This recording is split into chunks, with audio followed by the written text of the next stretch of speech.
This is Let's Talk Tribe, the official Let's Go Tribe podcast, episode 53, Just Do a Thing, recorded on December 5th, 2016.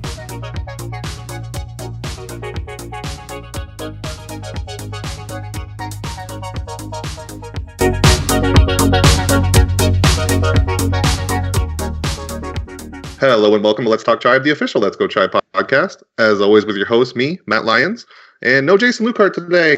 He's doing real work stuff. He did a grade papers and all that fun stuff. So he's doing real world things. The rest of us are going to be in baseball land talking about the winter meetings and rumors and bad hot takes and all kinds of fun stuff. So joining me for that is going to be first writer Matt Schlichting.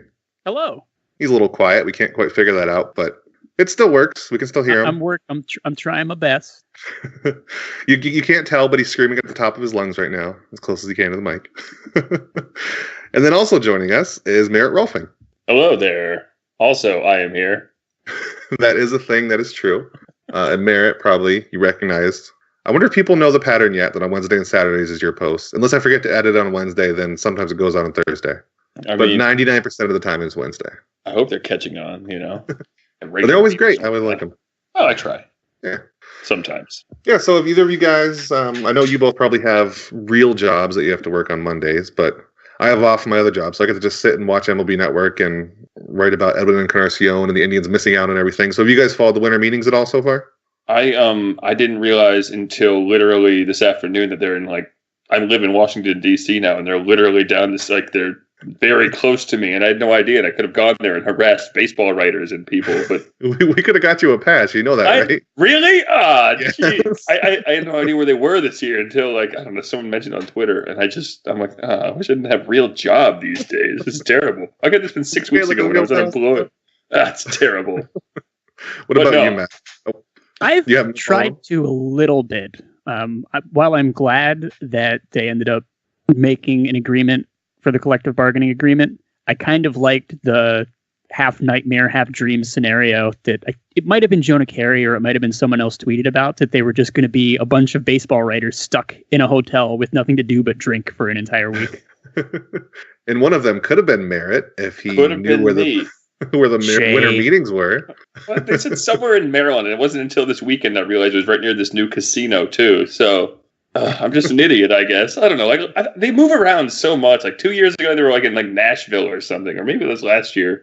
And they were in like Dallas before that, and the GM meetings were in Nashville, weren't they? Is that what it was? Sure?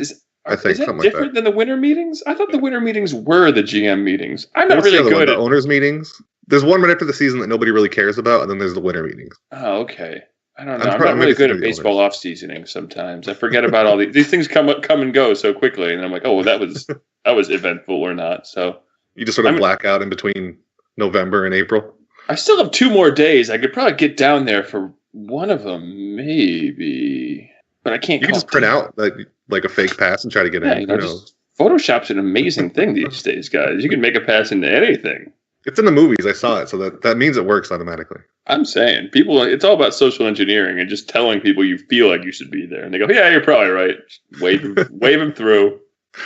Yeah, so the only really thing from Cleveland is that they apparently tried to sign Carlos Beltran and Matt Holliday. They whiffed on both. They couldn't get up to the amount that Beltran wanted. I guess nobody said specifically that they couldn't get to Matt Holliday's $13 million, but apparently that was the case too, which is a little surprising. But then there's also the rumor that they were at least asking about Edwin Encarnacion. The exact wording is they were checking in on him, which could literally mean they said hi in the hallway in the winter meetings. But I'm going to go with they offered him a huge contract and it might work. That's probably not it. But yeah, Matt, what do you think? Is there any chance that he comes to Cleveland? He did turn down the 4-year, $80 million a year from Toronto. So that's kind of the ballpark. We know what he's looking for. Is there any chance he comes to Cleveland? Matt, did you die? Well, I'll step in here and answer that question, I guess. Well, he figures out microphones. I mean, he turned down, 4 years, $80 million.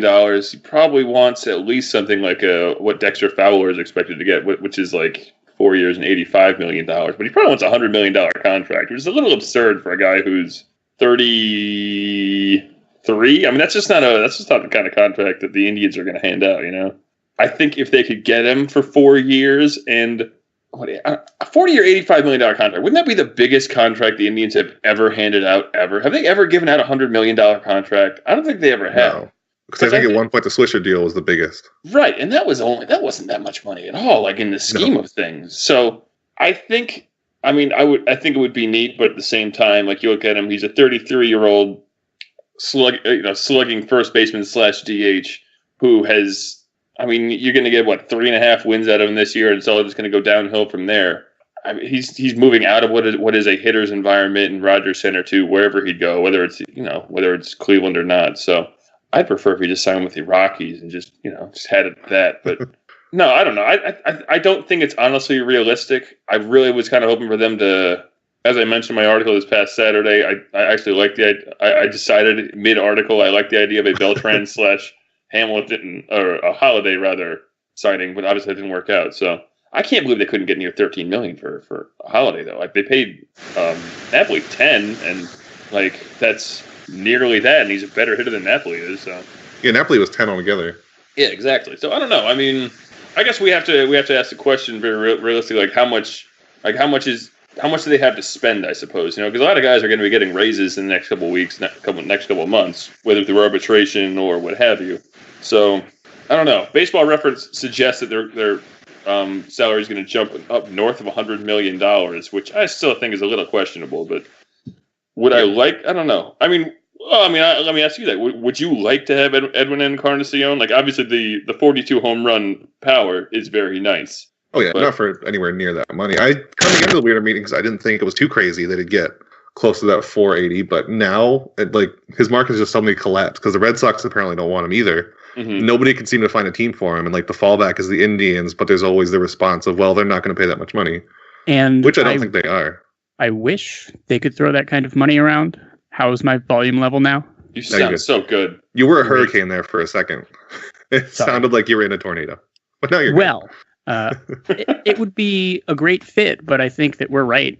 If the Indians are having trouble getting to 13 million and 16 million, then the only way Encarnacion ends up in an Indians uniform is if there's some weird health scare where it turns out they think his elbow's disfigured and he'll never swing the bat again. Then maybe the Indians can go out and get him on a whim.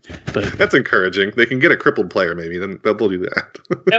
and that's the thing too. Like, what position is he going to play? First base and DH? Like, that's not something that a team that spending $100 million is a big deal. That's not something you can really lay money out for like that. You need an ability to impact more than one phase of the game, I guess. As awesome as his power is, realistically, like, he was a very good hitter, but it's not like he was an amazing hitter in 2016. If he was in any other market right now, I don't think he'd be even close to like the top free agent. It's just there's nobody else after him. It's like Joey Batista, and that's it. And he's not going to get nearly as much as Encarnacion, I don't think. I'd prefer him, honestly, because like you said, just because he's cheaper?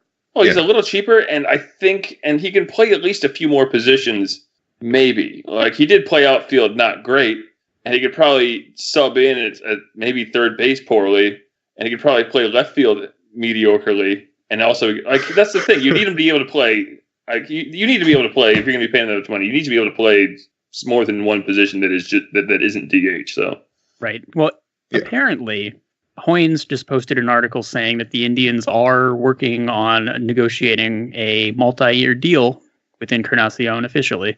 Oh God! Quoting Antonetti right now. Yeah, and Antonetti saying you don't have to curb expectations. We are being exhaustive and exploring options to improve our position player club. Wow. So wow. That's pretty cool. Oh, yeah, I just see that. It was like 60, right when we started, did that. Way to go, Hoynes, you jerk. You had to wait till you start podcasting. I'd be surprised. I wonder if it's just that his market is just falling out so much now. It could be. Because nobody else will take him. Yeah, so the Indians are maybe coming in and saying, hey, don't let it fall any lower. Take this $7 million a year deal. That would be funny, but I don't think that'd happen. Because there is still at least the Rangers are talking to him. It seems like they always kind of burn the bridge with the Blue Jays already, too. Oh, yeah. At least to a certain extent. I would prefer that they spent the money on, again, a player like... did Dexter Fowler get a qualifying offer, I guess? Okay, yeah. Damn it. So are you steadfast that you don't want to lose a draft pick, no matter who they sign? No, they need... that's the thing. Like, they still need to build... Well... It is a low draft pick. This isn't like last year where it's like 15? All right. So when when does the CBA start? Because doesn't the new collective bargaining agreement not impact? I don't know. Isn't draft pick compensation different? When does that kick in? Next year, I guess. It's next off season, I believe. Oh, okay. All right. Well, that makes sense then. All right. And you're right, man. It is too many Matts here.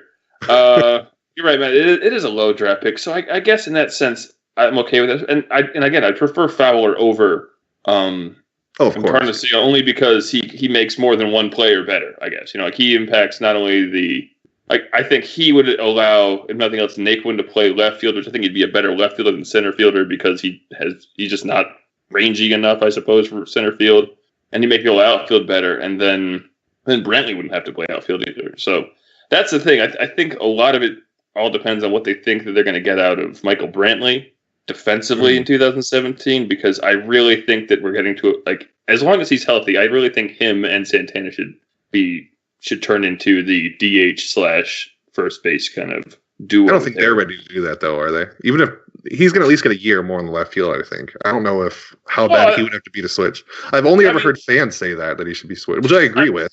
I mean, I agree with you, but that's the thing. If they do sign Fowler, then I feel like Tyler Naquin's is making the big league club, and that means that he needs somewhere to play, and Fowler's going to play every day, obviously. So he's not going to be playing center. So you need to play in left, or at least platoon in left with, I guess, Brandon Geyer and whoever else, and then of course you have over in right you have Almonte and Chisenhall, and that's a pretty good outfield actually. I mean, not great, but it's a pretty good outfield. So I do think it is a little weird that the Indians haven't. I mean, it's only rumors. We don't know what they actually have been talking about, but it seems like they're only in on the big first baseman finding or the Napoli type. I thought they would be on some kind of other Rajai Davis outfielder, but it's Mitch Moreland, Adam Lind, Encarnacion now, and Mike Napoli. So it's all they're looking for first base DH types. I don't know if they're looking at all for outfielders. Which is so confusing to me because that is very much the antithesis of everything they've done in building the team over the last, 5 or so years, right? They've been focusing on athletic, multiple position, capable, impact the game in multiple ways kind of players. So it makes me wonder if they've got a lot of faith in Yandy Diaz and Bradley Zimmer coming up and contributing this next year, if they're not really looking at outfielders at all, though. Excellent point. I mean, well, do you think Yandy Diaz then is? I know we're going to answer a question from a listener/reader soon, but I mean, is he going to I guess he'll probably have to end up as an outfielder, because of Ramirez and. Yeah, there's no real place for him in the infield anymore. That's very true. I want him to basically be Michael Martinez. That's not Martinez. Well, even what Jose Ramirez did at the beginning of the year, where he was in left, he was at third. I think he played. He at one point I think played short this year again, didn't he? On a Lindor off day. Yeah, a couple times. He probably played 4 positions, or at least 3 positions this year. Yeah, I think he ended up in center for a lot of third base. I think he ended up in center for a few innings or something at some point there. I must have blocked that out mentally. I don't know. It was some weird, dog days of July or something like that, where we were all just kind of woozy and confused, not really paying attention to baseball, kind of a thing. It seems like so long ago now that he was in left field and Juan Uribe was at third base. Oh, it's so weird to think about. But that is a real thing that happened. So the only thing I was going to say with the outfield is I guess they must believe in Yandy Diaz, Bradley Zimmer at some point. And they also just might buy into the Naquin, Abraham in center, and then Chisenhall and Geyer in right and Brantley in left, which that's a lot of things to hope for. You're hoping that Tyler Naquin can hit high fastballs more than once every 20 at-bats. And you're hoping Michael Brantley comes back healthy. So they're kind of betting on a lot of things going right, I guess, in the outfield, if they're not looking for anybody. And they're also hoping that Yandy Diaz develops and Bradley Zimmer develops. So that's kind of taking a risk in itself, I think, not looking at an outfielder. I've been thinking of this about Yandy Diaz, too. I mean, how much more... he seems like kind of a guy who's kind of hitting his ceiling at this point, right? Like, when you're hitting 320, 330, and even if it wasn't a lot of time there in AAA, I feel like he's kind of... At this point, I don't know. Like, what do you do with a player like that, too? Like, when you have a guy who's essentially... Well, you can't do much else with him in triple. Like Bradley Zimmer is one thing. He needs to figure out how to hit better pitching. But Yandy Diaz, I don't know. What more do you do with a player like that? I think if he was projected to be like a 30 home run guy, even a 20 home run guy, Diaz would have been up last year or at some point this season. So I think that's part of the reason he's been held back a little bit. But I don't necessarily want to jump out and answer the question that was asked on social media entirely, but I think unless he has a really terrible spring, that he is going to break with the club the same way Naquin did this past year.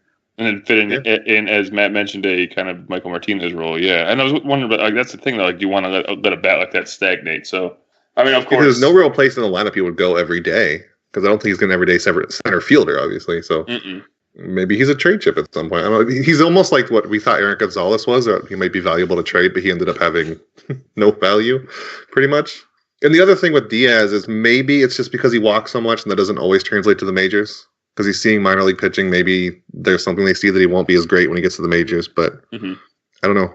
I'm excited to see him next year. I wanted him last year at the expanded rosters, but he let him play in the playoffs, which maybe didn't hurt. So, so kind of on a similar thing, not quite winter meetings ish, but if Mike Napoli doesn't come back because he wants a multi-year deal, the Indians probably aren't going to give him a multi-year deal. I don't want them to give him a multi-year deal. I don't even want him to give him a one-year deal.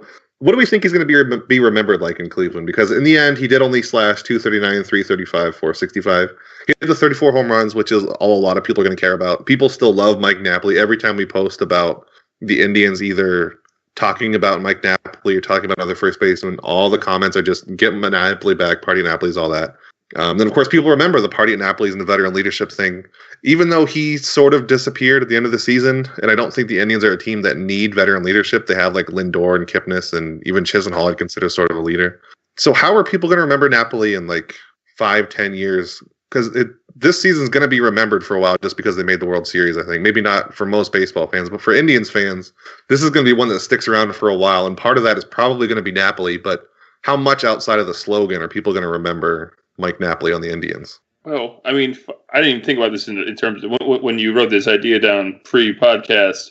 I didn't think about it even 5 or 10 years from now. Because in 5 or 10 years, people are going to remember kind of in order Corey Kluber, Francisco Lindor, Andrew Miller, and the rest of the bullpen and the use of that, and then injuries to the pitching staff. So he'll probably be 5th or 6th in terms of being remembered at best. And even then, like, I don't know, though. I mean, I have positive, like you said, about the response we get whenever anyone writes about him. It's positive. Like he was a great addition to the club. He was a cult icon of sorts, I suppose. He gave some form of, I don't know, legitimacy somehow. I don't know. I think it's a positive thing. In 5 years, though, yeah, people will talk about Mike Napoli as being that threat in the middle of the order that the Indians needed to kind of get over the hump from team on the rise to true contender, I guess. I think the way that, like, every time he was at the plate in the postseason, I still had the hope he was going to hit a home run, even towards the end there. Even when I knew it was all going to hell, and I was reading into it,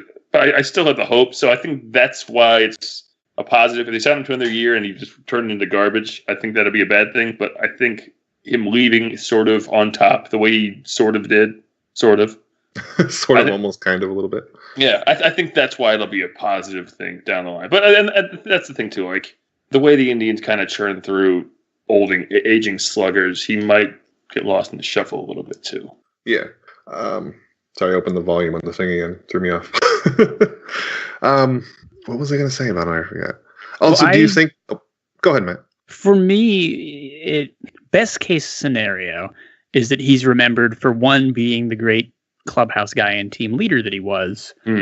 But that's, I think, going to depend a lot on if guys like Lindor and Jose Ramirez and Naquin and some of the younger guys who during the season there was some chatter about how Napoli and Uribe sort of helped all of the younger guys adjust a little bit and gave them tips at the plate. But then at the same time, it could just end up being like bad Juan Gonzalez, where we just have the 1 year and he didn't have a WAR of like 4.5, 5. But interestingly, it could end up being us squeezing the last juice out of a slugger again. Which isn't always a bad thing. No, it's not. But they got the juice out of Napoli, I think. Yes. I think they got all the juice about halfway through the season. And I like the thing that you said, Marin, about giving legitimacy to the Indians. Yeah. I think that's a good point. Well, it reminds me in a way of, I also want to be an Oakland Raiders fan. It reminds me of, and this is a weird comparison, but 2 years ago when they went 3-13, it was a terrible year in a way. In many ways, it was a terrible year. But they had players like Justin Tuck on that team who helped the young guys, as you said, Matt, not Matt Lyons, Matt, last name I can't pronounce.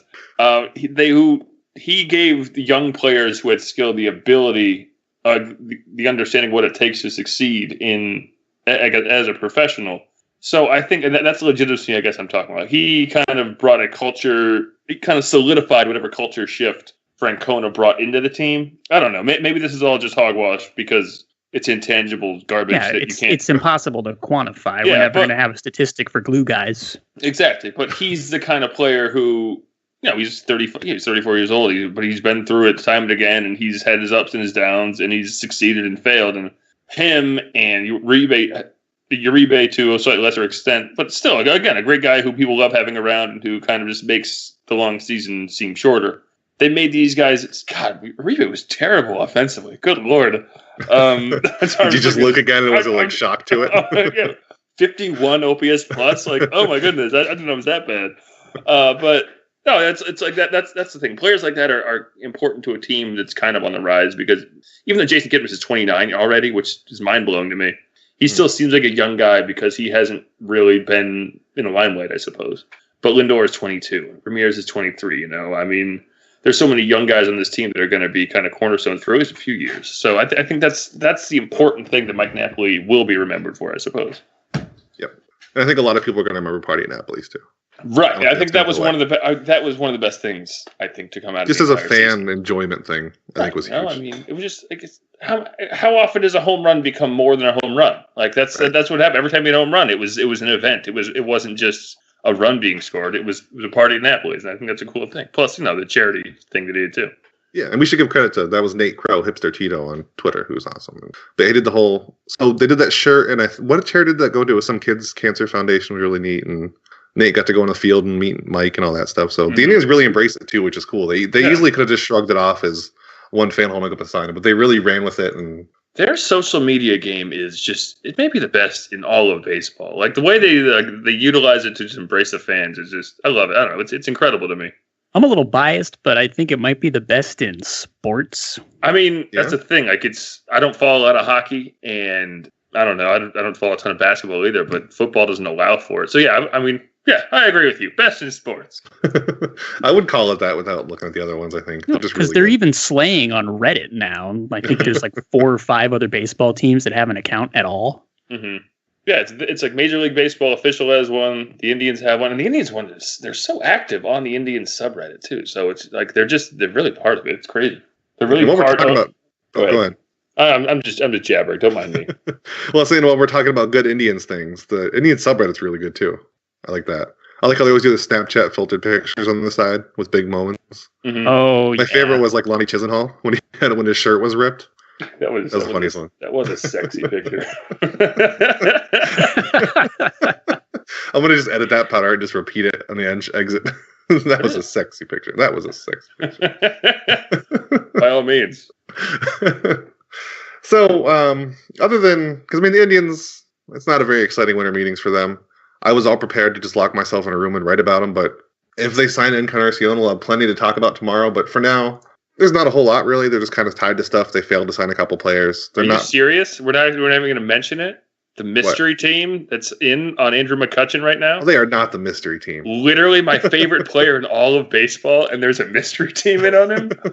I doubt they are the mystery team. I hope they're not. Are you going to sit there and kill any minute hope I might have to get Andrew McCutchen on the Cleveland Indians? No, sir. I will not have that. Do you want me to give you the floor and you can talk about how great it's going to be if he gets traded to Cleveland? He's going to be incredible. He's going to win an MVP. I mean, 2016 was a fluke. Are you kidding me? He's going to come back. He's going to put up 7.89 WAR. He's going to be incredible, guys. It's going to be, I can't wait. He's so cool. If this doesn't happen, you can all email Merritt directly. I will leave his email in the comments. By all means. or email your support of my rants. Yes, because this would be great. This would be the best move they've ever made if they get Andrew McCutchen. This would be the reverse of This would be the reverse of the Rocky Colavito deal. This would turn into. I'm reading The Curse of Rocky Colavito right now, so that whole era is in my head. But this would be the sea change. This would lead to championships with a plural. I'm really in on it. I'm sorry, what'd you say? Where'd the love for McCutchen come from? I don't know. I've just always loved him. I don't know. I read the way his all-around game, the way that he doesn't do any one thing great, but he does so many things well. His style, I guess. I loved his hair when he still had the long dreads. The Pirates have cool colors too. The way that I did some mental math on this, it's some crazy gymnastics, but he wears number 22. and the position he plays is 8. And if you add those up, it's 30. And Roberto Clemente wore 21, and his position number was 9 for right field. And that adds up to 30 as well. And I thought to myself, he's the second coming of Roberto Clemente, a player I love. So that is solid. That's what that is. I know. That is a solid theory. I just think he's a cool player. I don't know. Just the way he kind of brought the Pirates back, and the Pirates, I think, have one of the best uniforms in all of sports. The ones where they have like the pull over like vest thing. I don't know. They have neat style, and I think he's awesome. I think if they trade him, when they trade him, it's going to be a sad day for, I think, sports, honestly. Matt, are you in the cult? Well, he's due for a bounce back, I think. Slightly. I don't think that he's dead like some people are basically saying entirely, because from 2012 to 2015, he hit 313, 404, 523, which is an OPS plus of a 157. You don't just get bad that quickly. Like, he had the thumb injury all season long. So right. And then you look at Carlos Baerga, like he went from an all-star to why is he in the league in like 2 months? Yeah, but I mean, at 29, though, that's the thing. Andrew McCutchen is turning 30. Like, I know we all talk about that being the downswing of a player's career, but Miguel Cabrera has been on the downswing of his career for 4 years, and all he does is for the Indians for the last 3.5 of them. Although, just apropos of almost nothing, apparently he posted his exact career line this year, or so close to it, it's not even funny. So I think this is the kind of inflection point of Miguel Cabrera's career. Everything from here is officially downhill. Oh, don't be mean, but yes. So if they don't trade him this offseason, they're screwed. So I hope they don't trade. No, I agree with you. I agree with you on both counts. But yeah, back to McCutchen. I don't know. It'd be a crazy deal. But, hey, he's a center fielder. He's an outfielder. And he's good. He's definitely due for a bounce back. And he's on the block. I mean, I feel like the too many pieces are there for me not to at least get some hopes up there. So before we let you sell the entire farm, Matt, what would you want to give up for Andrew McCutchen? For me, that's the thing, is if the Pirates are willing to deal him, that's almost an indication that maybe you shouldn't trade for him, because they have some reason to believe that other teams aren't aware of that maybe it's time to cut bait. And I think Zimmer would probably have to be part of the deal. I don't know if I would want to give up that, unless we're sure that Greg Allen is going to be a 300, 400, 500 guy in the pros, but he's still at AA, so anything could happen. Yeah. I think I'd be okay with giving up.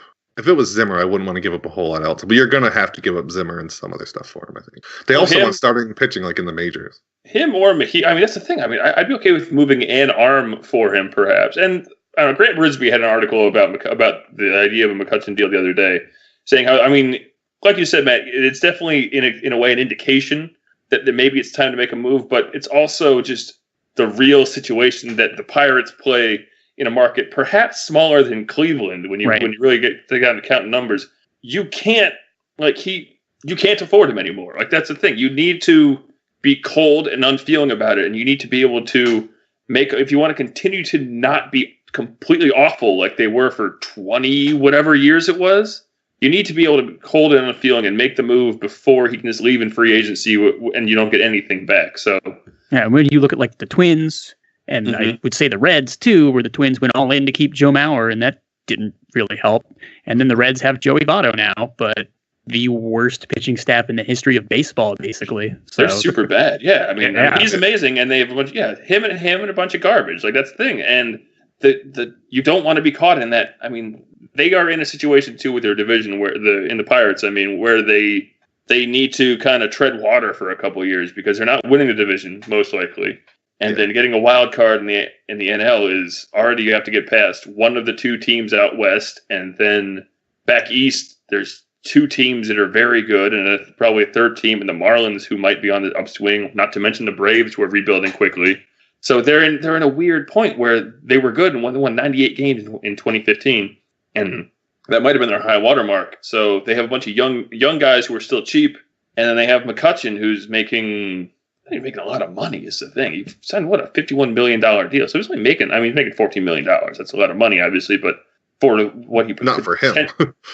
Exactly. He was worth how many? Yeah, he was worth nearly 5 wins last year. Oh man, I mean. His WAR has been dropping every year for the last, really since he won the MVP, I suppose. 8.1, 6 1/3, and 4.9. So, But I guess I'm just saying I think that's the kind of trade that's worth the risk, I suppose. I know the Indians have a very good farm system, but it's not like they'd be dumping, the next Chris Bryant or anything. I think, if anything, the Pirates would probably want, like you said, major league pitching, but probably that catcher they have, Mejia, I think, right? Mm-hmm. Who's it depends on how far they're away from rebuilding, I guess, because he's quite a few years away still. Well, he's supposed to be the best catcher in all of minor league baseball. I read that report somewhere. So, I mean, I'd want him, honestly. And Zimmer's star has faded a little bit. But I don't know. I just think it's kind of move that if you're a team where the Indians find themselves now, mm-hmm. I know you need to always make sure you have the bullets for the future, but getting it done now is very important, too. And then that, too, you'd save the draft pick, and you'd be able to continue to keep the farm system flowing. And I don't know. I mean, I assume the Indians are going to find themselves in that position, also having to trade away some of the guys they have now within the next 2 years. It's going to be painful. Oh, don't think about that now. I don't want to. But I feel real bad for the Pirates though, because that stinks. Well, I should have a disclaimer. I don't feel bad for the Pirates at all because I grew up in a place. I've said this on the podcast before. I don't think when you guys were on though, but it was like an intersection between Cleveland, Pittsburgh, and Buffalo. And I grew up hating Pittsburgh more than I like Cleveland, and eventually it grew to loving Cleveland. So I don't feel bad for the Pirates at all.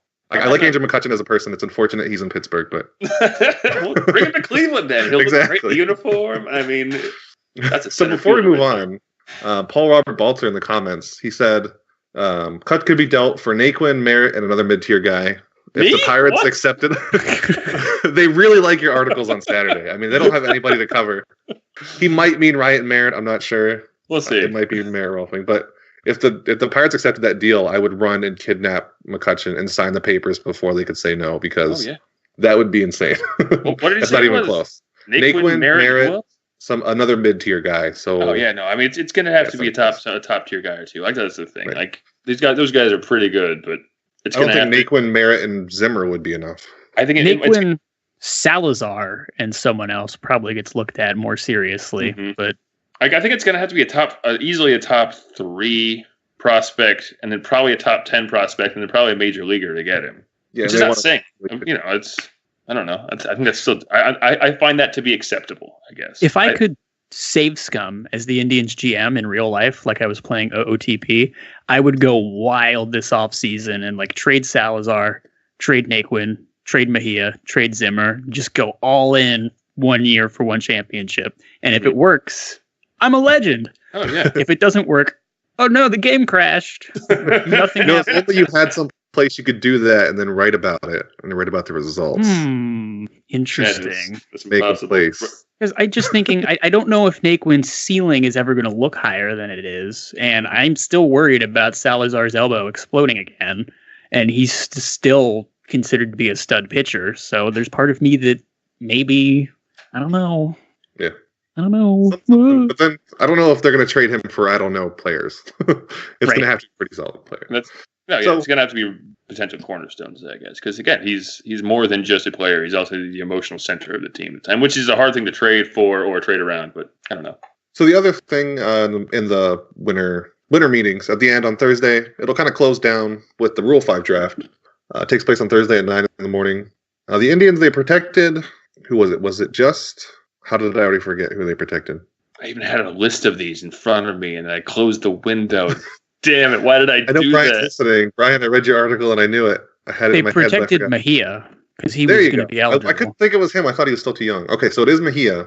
But they left exposed. The most likely to be taken, if anybody, is going to be Nelly Rodriguez, Jeff Johnson, Anthony Santander. He's the least because he has a shoulder injury, and like Brian said in his post, he's still pretty far away. So that'd be a pretty high jump for somebody to take him and put him right on their 40-man roster. So if anything, either Nelly Rodriguez or Jeff Johnson. Are you guys worried about either of them or anybody else really getting taken in the Rule 5 draft? I know how exciting the Rule 5 draft is.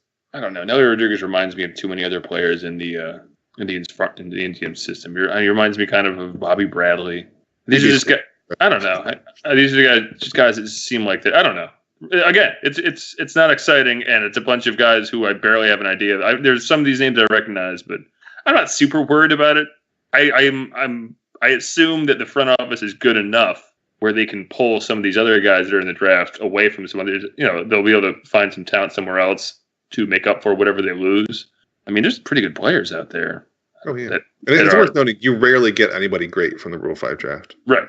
Considering every team picks so many picks every draft, like one every couple years, it turns out to be a star. So I wouldn't be too worried. But if anybody, I'm worried about Rodriguez panning out, but that's about it. But like you said, he's basically Bobby Bradley with less power. So yeah, so if he made it anyway, the Indians wouldn't have a use for him. I don't think so. What about you, Matt? I think someone might roll the dice on Nelly Rodriguez. Mm-hmm. It would be a bottom third tier team, I think, that would take the chance. But he does have intriguing power stats, and if he's a guy that continues to develop and continues to grow, then that's potentially a great pick. Yeah. So I'm just looking here. So some of the players that have previously been picked in the Rule 5 draft, and it's never likely that this happens, but Roberto Clemente, Johan Santana, Dan Uggla, Josh Hamilton, and Joakim Soria. See, Mike Yastrzemski. I just listened to a Effectively Wild episode where they talked about sons of major leaguers turning into major leaguers, and it's like a 1 in like 25 chance or something like that of producing like a viable major leaguer. I mean, obviously the numbers are much worse for a grandson of a Hall of Famer, but that's a pick I'd make right there any day of the week. Mike Yastrzemski, grandson Carl Yastrzemski. Anyway, sorry, I just saw that name there. I got excited. It's just, I mean, Rodriguez would have to stay on the other team's roster, the 25 man, for the entire year, right? I thought it was just a 40 I think man. It's 40. Okay, that's there's like more. Different levels, and I think where Nelly is, he should be on the 40, not the 25. I think. So wait, hold on. I just saw a tweet that said Jordan Bash said it been surprised, and then it went away. Oh, never mind. I thought he was going to say Indians surprised the baseball world by signing Encarnacion, but he said they surprised the world by trading for Miller. Could they do it with Encarnacion too? So okay, almost had a heart attack. It's avoided. Man, could have been. They did not sign Encarnacion. Speaking of breaking news on Twitter that's not breaking, E.E. Gammon's just busted down the door. This is just to say the Indians have traded Eric Gonzalez. Forgive them. The offer was too big. I love that account. I don't know why it hasn't blown up. Have you seen it, Merritt? No, that sounds amazing. You need to follow it. It's basically like horse ebooks, but it's just a guy just doing things, right? It's not like he's scraping anything. I think it's either actually a bot or it's someone who's constantly reloading that humbug baseball news generator and just posting the best stuff. Either way, it's amazing. It's just like weird Twitter, but automatic. That's awesome. Oh, yeah. So, the winter meetings are going to come to an end soon. What's the one thing, if you could tell the Indians before it ends, that they should do? They should do or not do?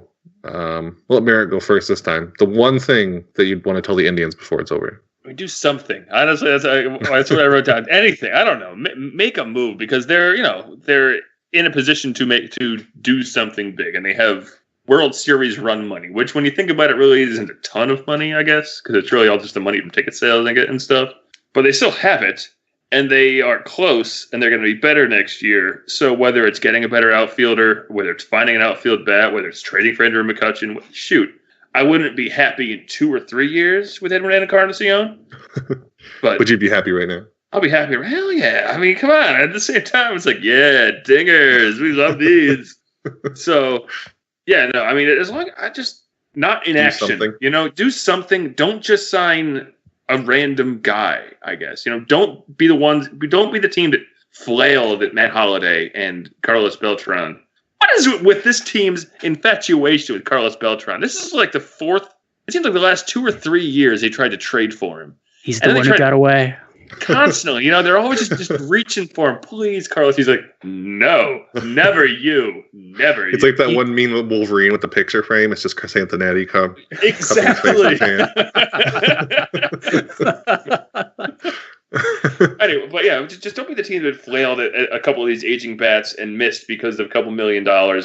I mean, I know, again, they're in a situation of financial dire straits, and they always will be because that's the way it is. But I don't know, some action, I guess. Whether it's just for fun or do a thing. Do a thing, just anything.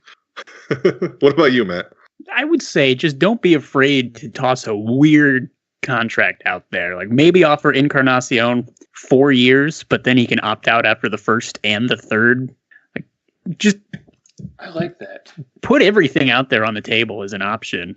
And maybe he's not necessarily the guy you give that crazy offer to. Maybe you go for Fowler, pay him $20 million the first year, but he can opt out. And then he's got 2 other years guaranteed. I don't know.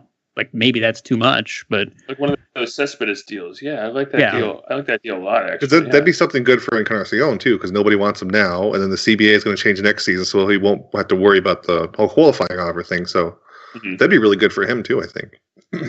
So mine is the exact opposite. I'd said don't overreact. Like I don't think signing Encarnacion to a big deal is considered overreacting. I think that's fine, but don't they're going to get Michael Brantley back. They're going to get Carrasco and Salazar. They're a team that made it to the World Series, and they're going to get better just by what's coming back. So don't freak out and sink the franchise for 10 years to slightly improve your chances next season. That's all I'd want to see. And that's fair. It's just I don't know. I don't know. You need they need to do something. I'm sure you. Right. I want to do something. Simply because they have holes in the roster, I guess. Just do a thing. And I don't know. I guess as well as they did against the Cubs are an overpowering force. If they make the World Series, they're probably going to see again. And I don't know. They need to. I don't know. They need to get better because you always need to get better because everyone else is going to get better too that they're trying to beat. So yeah, I don't know. Sure. Yep. So our last thing today. We're going to answer, as always, on Monday. I keep wanting to say Thursdays, but we switch it to Mondays. On Mondays, we always ask on Twitter and Facebook to send us questions. We'll answer them on the podcast. This time, if anybody's listening now and you have one, throw it in the comments. If we see it, we'll answer it while we're going through. Why not? So anybody's here can ask one. We got a bunch lined up anyway. So we'll start with at SSS Josh Nelson. He's from the White Sox sister site on SB Nation. He wants to know, based on the World Series won, do you envision that the Indians' payroll will rise? Matt, what do you think?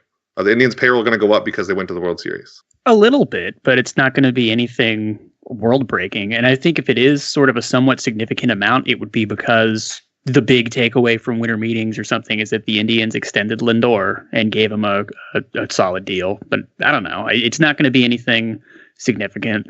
So nothing like tied directly to the fact that they went to the World Series. It's kind of natural having to pay your core more because they're getting older. Right. Yeah. I think I've said it before. Yeah, they, according to Baseball Reference, their salary at the end of 2016 was $69 million. That seems wrong. Maybe that was the beginning of last year. Yeah, that's definitely wrong. Is it not including like arbitration or? That's as of the. I think that's as of the beginning of 2016. I'm not really sure how they did this, but this wouldn't have counted arbitration then. Or things like getting Andrew Miller, who's being paid. You know, they're paying the back end of their bullpen a quarter of their total. Anyway, this suggests it's going to rise north of $100 million, which is something. It's something I could see, I guess. But yeah. I swear it's got to be higher than that. It's got to be. I need to. It's not 60. It's like 90 right now. Yeah, exactly. It's really low. Yeah, exactly. But yeah, I think it'll go up some. Again, paying arbitration things and maybe laying some more money out, but nothing. It's not gonna top 100. I think 110 is the hardest ceiling you could imagine, and it's definitely not that. They are selling a lot more season tickets this year. I saw, which is nice. But part of that was because you had to do that to get a World Series ticket. So I hope those people still show up. But yeah, I don't think it will either. Just maybe kind of natural consequences. Even if they wanted to improve it, I don't think they can, because if you look at this year alone in ARB 3, it's just Brian Shaw. He's the only one. But next year, there's going to be Geyer, McAllister, Chisenhall, Allen, who are all going to get really expensive really quick. Depending on who sort of emerges at that point, maybe they can get rid of McAllister and Chisenhall, but you're still going to have to pay Allen and Geyer, and maybe at that point they'll have some kind of extension for Lindor. And so whatever free agent they get, they're going to be bumping up against the rising arbitration costs. It's kind of like the two-sided coin of having a good young core coming up. It's going to get really expensive really quick, I think. That's why what I said before, but them trading some of these guys away soon is going to happen. And they got to do something about it. Jan Gomes is getting paid twice as much as the guy who's probably going to start over. And I'm like, what a mess. What a mess. Because he was really good that 1 year. He sure was, though, huh? He should do that again. So at 330 in 513 asked, do you see them adding a center fielder or just roll with Abe? We kind of answered this one before, but my answer was basically that they're not linked to any so far, so probably not. I think they're just going to go with Abe and Tyler. But what do you think, Merritt? I'd like them to. I said before, obviously, the McCutchen thing. More realistically, I do think Fowler is available, but for cheaper even, and this isn't necessarily a center fielder thing, but it's an addition to the outfield that will make center field better. Someone like Colby Rasmus, who plays some center, he played left a lot in Houston as well. He's good defensively. He's got a good bat too, and he's much cheaper than some of these other guys, I think. So he could probably be had, and his ability to play defense, kind of like a poor man's Alex Gordon type of thing, where he's just very good in left. So that makes the person in center a little bit better. It makes the guy in right a little bit better. So everyone gets better just by virtue of the fact that everyone's a little bit better. But yeah, and again, a whole year of Almonte, which I'm totally cool with. I like him. I think he's just a younger version of Rajai Davis at this point, minus the steals, I suppose. So that's a good comparison, I think. Rajai Davis without the speed, yeah. I don't know. Which, of course, most of Rajai's value is the speed, but... Well, yeah, exactly. It's not like he was a great defender or anything like that. But, all the other offensive numbers were there. And, in terms of wins above replacement, they rate out similarly. And Abe can play almost every day because he's a switch hitter, too. So, yep. I really do think they missed him a little bit. I mean, even if he wasn't a great player, I think they definitely could have used him for the last out of the damn World Series with Michael Martinez. He's the 25th man. Who cares? He won't ever come up. I remember that exact thing being said when it was revealed that he'd be there. And then. I think whether big or small, I definitely think we're going to see another outfielder obviously because they have to. But I still think they're going to do what they can to not have Brantley play outfield that much since he's still healing.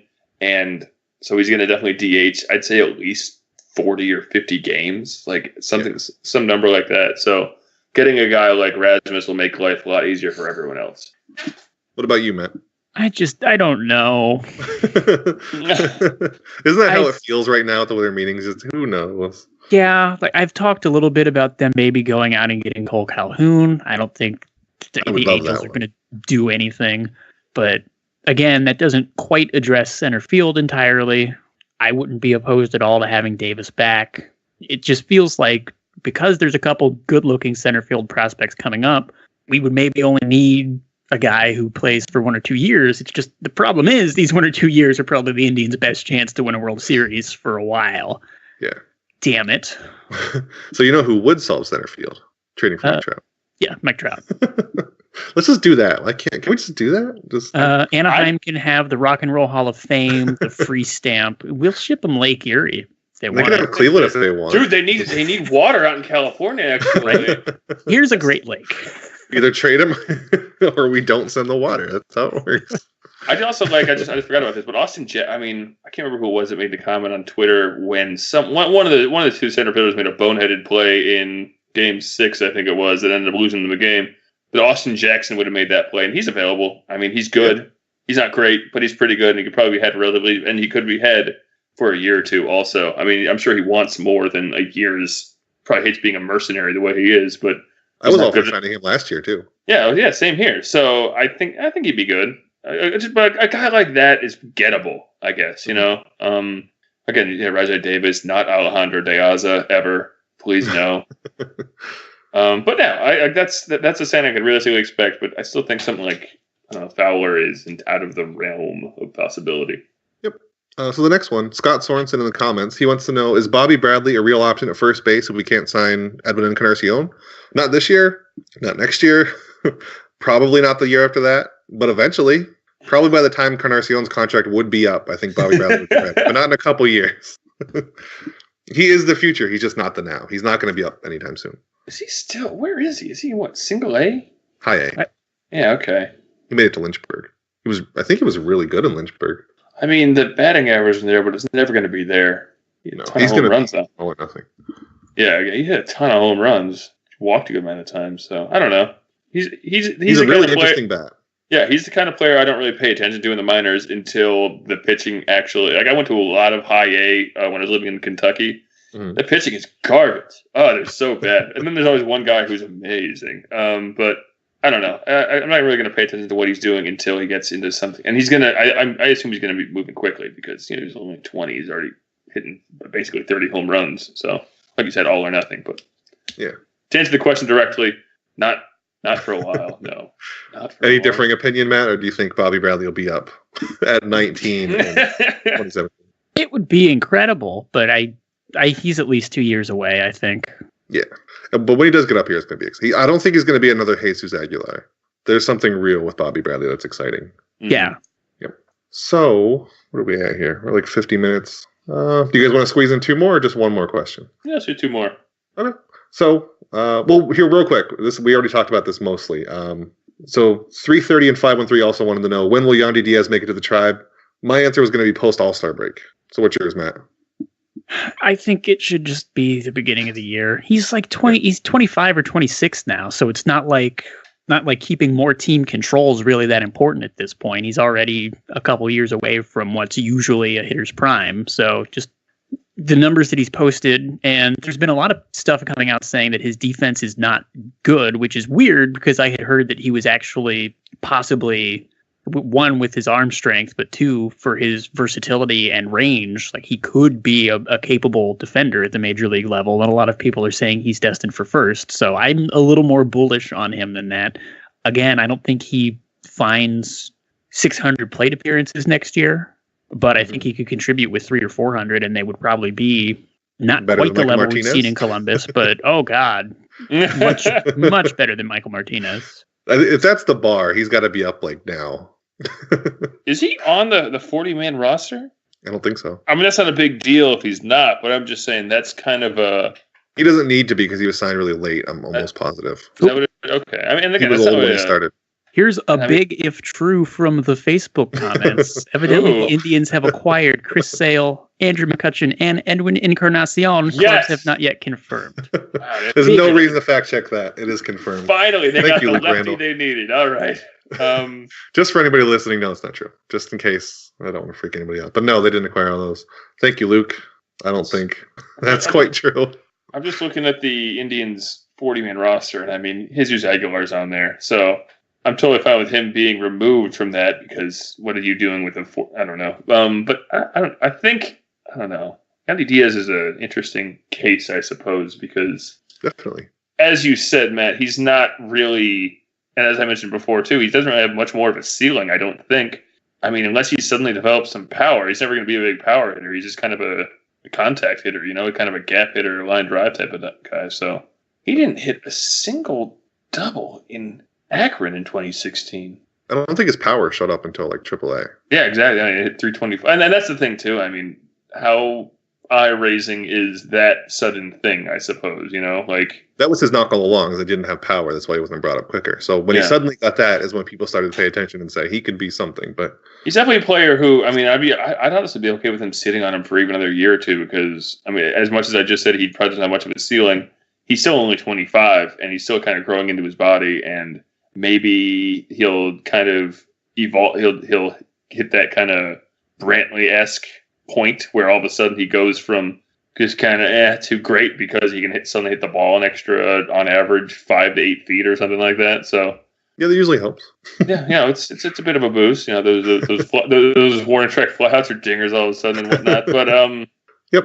As to when you're going to see Diaz, I mean, I still think he has a chance to break camp with the big club out of spring if he has a good spring. Otherwise, you probably won't see him until I don't think you'll see him until 2017, unless an injury happens, and then who's to say? I mean, can he play? That's a real question. Can he play left field? Like, he hasn't, but can he? That's the real question. I'm definitely going to watch and see where he plays in the minors next year. Yeah. I think if he doesn't break with the club, he's going to get a ton of work in the outfield. I don't know any reason why you'd play him in the outfield anymore, because you're going to have Giovanni Urshela at third base anyway. Remember that guy, by the way? Yeah, man, I had such hopes for him. I was really excited that he'd be like the answer, and he was not the answer. He was a ruse. So our last question comes from Wally's World on Twitter. He wants to know it's a 3-part question here. So the first one, how MLB good is Zimmer? Is Greg Allen, potentially better with different skill set? And are either of them a 2017 core guy? So I think they're basically, like, if you're rating them just on a scale, I would say they're both almost even, but Bradley has better power, or Zimmer has better power. He's still the better prospect overall, I think. Allen is more exciting right now just because he came out of nowhere, but looking in a realistic way, I think Zimmer still overall is the better prospect. Neither of them are going to be, if they're up in 2017, it'll be like the roster expansion. Neither of them are going to be a core player this season. Maybe next year, but not this year. I mean, like you said, Greg Allen came out of essentially nowhere. I can't really get that excited about a guy who's had half a season, maybe a little more, of success in the minors, whereas obviously Zimmer's been he's been the crown jewel of the farm system for several years now. He's supposed to be the one who was, like he was supposed to be the one, essentially. Him and Frazier, and now that Frazier's gone, it's supposed to be him still. Excuse me. I don't think you could see him until at least the All-Star break, if not roster expansion. And again, it's hard to be a core guy. I say this even as I look at stats and notice Francisco Lindor. It's hard to be a guy to come up and immediately become a core player. But no, I don't think he'll be a core guy. I think he could take Tyler Naquin's job. I think he could take this season. No, not this season, but maybe this season. I mean, that's the thing. He struck out so much when he came up to AAA, but that was last year. We don't know. He had a very good fall in fall ball. I think he made like the All-Star team or whatever down there. So yeah, the strikeout issues are still there, but he hit really well in the fall league. And I mean, strikeouts happen. Mike Trout strikes out a lot, so let's all compare players to Mike Trout, right? That's a good thing to do. Exactly. That won't end, sadly. Mike Trout had a problem with high fastballs. So did Tyler Naquin. There you go. Tyler Naquin is going to be Mike Trout. Confirmed. Quid pro quo. That's not how Merritt Rolfing 2016. Write it down. This is not the first time I've said that. I've written that 2 or 3 times, actually, just this year alone. I don't know. I don't think you're going to see him soon. I don't think either of them are going to be a core player, and I have no feeling one way or the other on Greg Allen because he's been good for not long enough for me to. I'm not big on recency bias. I'm not big on a guy being good for 1 year and suddenly him jumping over a guy who's been on track to be a solid major leaguer for his entire minor league career. Yeah, it doesn't make any sense. Agree or disagree, Matt? I basically agree. I think Zimmer's probably going to be a very good center fielder for the Indians for maybe 3 or 4 years moving forward, not necessarily this year. I think after the All-Star break, or if there are injuries, is probably the right track for this year. But even before he went up to AAA and the strikeout issues got even worse, he's always kind of been like a 5-tool light guy where he's not exemplary at any one thing, but he's pretty good at all of them. So knowing that's been it since like even the Cubs drafted him out of high school in the 23rd round in like 2011 because of that kind of potential.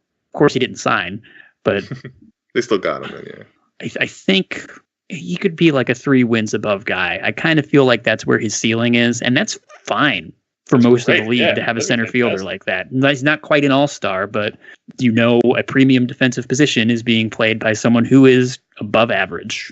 Delightful. I will take that, absolutely, especially compared to seeing the bad part of Naquin for half a season. Mm-hmm. Yeah. I don't think they've had a good center fielder since, like an actual good defensive center fielder since Lofton? Sizemore? Or Grace Sizemore, yeah. Skip right over Grady. Jeez, you just skipped. Come on, he was good for like 3 years. That's mean. Even those guys, I think Tris Speaker might be the last one, if we're being serious here. Who was really good. He was very good. His fielding percentage is out of sight, and that's all we have to go on from back then. So, and this one guy from the Plains dealer said he was really good that one time, so I'm pretty sure he was good. So yeah, that's all the questions we have. That's pretty much our podcast. This is the part where Jason and I usually talk about what we're doing in the upcoming week, and we're both boring, semi-old people. Jason's really old. I'm not quite as old as him, but anything exciting you guys are doing coming up? I am continuing to sell HVAC parts. So there you go. It's going super great. Thrilling. Thrilling stuff. Hey, if you want to hear me talk more baseball, tune in tomorrow somewhere. I'm a guest on a podcast tomorrow as well. I don't remember the name of it. You don't remember the name of it? Tune in tomorrow. You were going full on into that plug and then you forgot. It is called The Knockout on Squarespace. There you go. I'm on around 9:30, so there you go. I think I'll be talking about one of the Central Divisions. I don't know which one yet. The host hasn't told me. But you said there you Central Division, be there. Get ready. Yeah. I was like, oh, what could this mean? I have what prep to do. Yeah, so there you go. Well, I will link to it in our old post on the site and everything when we do it, so they can find you there. And you'll always find you on Let's Go Tribe 2 Wednesdays and Saturdays, like I said. I'll be there. What about you, Matt? Well, still just also in sales, but barcoding gear. Perhaps even more exciting than HVAC supplies. Whoa. Is it like those things that barcoding gear? Is it the things that make the labels for barcodes or that read barcodes? Or am I way off altogether? If a barcode's involved, I'm involved. You sell parts for it. Okay. Yeah. So the little thing when I used to work at Target that scanned everything, you were involved in that. I hate you. Sorry. I hated those things. I went to Target the other day, and they have a thing now where if you want to get something on sale, you have to scan it with your cell phone after downloading their app. Cartwheel. Yeah, cartwheel. I'm never going to Target again. My girlfriend was very upset by that because it's more erotic. It's absurd. Like, I'm not doing this much work for this. No. I'm going to Walmart. I don't care if they destroy the entire economy. To get like 3 cents off a bottle of Clorox, you got to download an app and send in an email. And that is a minor inconvenience I will not stand for. No, sir. It's way better than the old ladies at checkout who have like 40 piles of coupons. Believe me. At least that has some. Yeah, that's fine with me because I don't have to scan anything. I just have to stand there and read more about, I don't know, Brad Pitt or something. And life hack: if you're at a Target and you have expired coupons, if you just say like, "Oh, I didn't know," most of the time they'll just scan it and use it anyway because they don't want to deal with it. It's a life hack so much as it is. People who work retail shops don't give a damn. Yeah, it's basically, maybe they changed it since then with all this stuff they went through. But I remember working there and people brought in coupons that were expired. If they had enough, you just don't care because you don't want to sort through them and find the ones that are right. And right. Yeah. So yeah, that's all for fun. Sorry. No, go ahead. What other exciting things beside barcode selling? I decided I'm gonna try and write a thing again that's not baseball stuff but fun. Cool. Is it at your other Mistake by the Jake site or a different one? No, this one's not. I'm gonna try to write a book again. So cool. Nothing else to do in Chicago when it's like 10 degrees. Yeah. Might as well write it. And you're at the very center of an internet outage? I was yesterday. Yeah, when trying to do the show on Facebook. Yeah. Then, of course, when you do write about baseball, it always been Let's Go Tribe. And I keep trying to make you do an out of the park baseball. You're going to do it. I'm going to. Because those are like the best things ever. I wish you could. I don't know how many more ways you can exploit Brian Shaw, but if I find one, you all will be the first. Just torturing that poor virtual man. So what else? You've made him into like Superman. You made everybody be Brian Shaw. Mm-hmm. And then I made him pitch almost every single inning in one season. Well, he likes to pitch more, and he gets better the more he pitches. I learned this from the World Series. So that was except for that whole 9th inning of the World Series, Game 7. Whatever. That immaterial. Small sample size. Okay. Well, you always find us at letsgotribe.com. Subscribe to us on iTunes, all that fun stuff. Thank you, everybody who was here live. There's quite a few people at one point, I think. People talking. It was fun. Thanks for listening, and we'll talk to you next week.